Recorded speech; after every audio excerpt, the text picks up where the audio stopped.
very charming good morning to all of you, my dear friends. Today we are going to discuss about the trade and commerce of the Indus valley civilisation. तो friends, हम आज इस video में Indus valley civilisation के trade and commerce के बारे में जानने जा रहे हैं, डिस्कस करने जा रहे हैं। तो let's get started. Well net external and internal trade, no metallic money, trade was done through barter system, coins were not use. तो फ्रेंड्स, जो इंडस वैली सिविलाइजेशन में ट्रेड होता था वह एक्सटर्नल और इंटरनल दोनों प्रकार से होता था। मीन्स एक देश से बाहर भी होता था और अपने देश के अंदर भी होता था। No metallic money was use, यहाँ वहाँ पर कोई मेटालिक मनी का यूज नहीं किया जाता था। Trade was done through barter system, यानी कि इंडस वैली सिविलाइजेशन में ट्रेड बार्टर सिस्टम के द्वारा डन किया जाता था और कोई कॉइन्स का यूज नहीं किया जाता था। यह जो बार्टर सिस्टम होता है इसमें हम किसी प्रकार के मनी का यूज नहीं करते हैं, किसी भी मनी का यूज नहीं करते हैं, केवल मतलब थिंग्स को एक्सचेंज करते हैं, यानी कि एक सामान के बदले दूसरे सामान को हम लेते हैं। एंड इसके बाद हम लोग देखते हैं कि several sticks discoveries shows that linear system of measurement was in use, यानी कि जो सेवरल स्टिक्स के एविडेंसेस प्राप्त होते हैं इससे हमें यह पता चलता है कि linear system of measurement was in use. Indus valley civilisation में लीनियर सिस्टम मेजरमेंट का जो लीनियर सिस्टम होता है वह यूटिलाइज किया जाता था। Weight and measures existed, limestone steatite cubical in shape, यानी कि जो लाइमस्टोन स्टीटाइट होता था क्यूबिक यानी कि क्यूब फॉर्म में, उसको एक मेजरमेंट या वेट के रूप में यूज किया जाता था। Then friends, bead making factory, items of export Chanhudaro and Lothal. जो फ्रेंड्स हमें बेड मेकिंग फैक्ट्री होती थी वह चनोदड़ो और लोथल में प्राप्त होता है। डाक यार्ड लोथल, यानी कि डाक यार्ड का जो सबसे अच्छा एग्जाम्पल है वह लोथल है। इसके बारे में हम आगे देखते हैं तो पाते हैं कि bullock carts boats used for transportation, यानी कि बुलक कार्ट्स और बोट्स ट्रांसपोर्ट के लिए यूज किया जाता था। Raw materials different sources,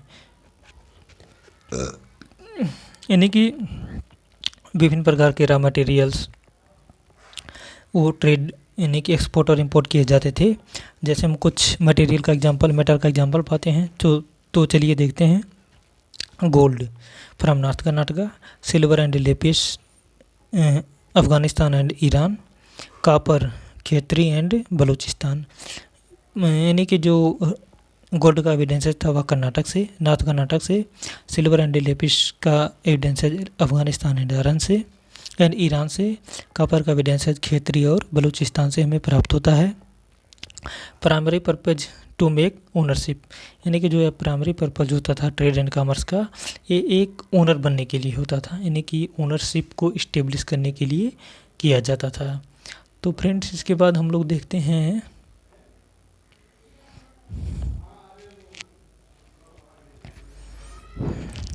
every mercantile family seal emblem plus name for description religious religious character square form steatite, यानी कि जो मर्चेंटाइल फैमिली होती थी वह सील का यूज तो करती थी, लेकिन जो सील होता था वह स्टीटाइट से बना होता था और उस पर एम्बलम प्लस नेम, यानी कि जो नेम होता था वह डिस्क्रिप्शन के लिए होता था और जो एम्बलम होता था किसी रिलीजियस कैरेक्टर या रिलीजियस फीचर्स को शो करने के लिए होता था। और यह स्क्वायर फॉर्म में इसको हमें देखने को मिलता है।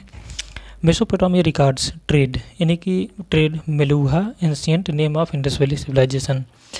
जो मेसोपोटामिया था इससे मेसोपोटामिया का रिकॉर्ड से हमें ट्रेड के बारे में पता चलता है और जो इंडस वैली सिविलाइजेशन का वह एंशिएंट नाम था वह था Meluhha. Also traded with Sumer modern south Iraq, यानी कि हमें समर के साथ भी यह trade and export and import देखने को मिलते हैं, जो कि मॉडर्न साउथ इराक में सिचुएटेड है। Town associated with different industries, यानी जो डिफरेंट इंडस्ट्रीज थे उस समय उसके साथ कौन कौन से टाउन एसोसिएट थे, चलिए हम उसको देखते हैं। दैमाबाद, जो दैमाबाद था वह ब्रोंज एज इंडस्ट्री के लिए प्रिवेलेंट था। लोथल, स्टोन टूल्स फैक्ट्री, यानी कि जो लोथल था वहाँ पर स्टोन टूल्स फैक्ट्री प्रिवेलेंट था।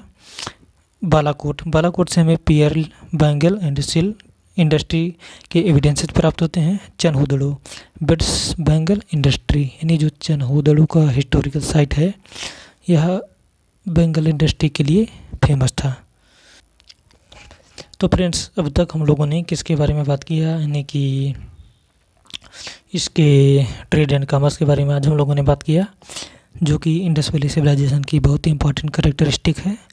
और इसके अंतर्गत हम लोगों ने देखा कि किस प्रकार इंडस वैली सिविलाइजेशन के पीपल एक्सपोर्ट और इंपोर्ट करते थे।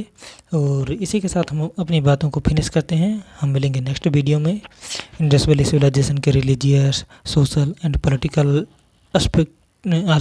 लाइफ के एस्पेक्ट ऑफ लाइफ से रिलेटेड एविडेंसेज और कुछ इन्फॉर्मेशन के साथ। तब तक के लिए बने रहिए इस चैनल पर। Please like share and subscribe. Thank you for watching this video. Take care.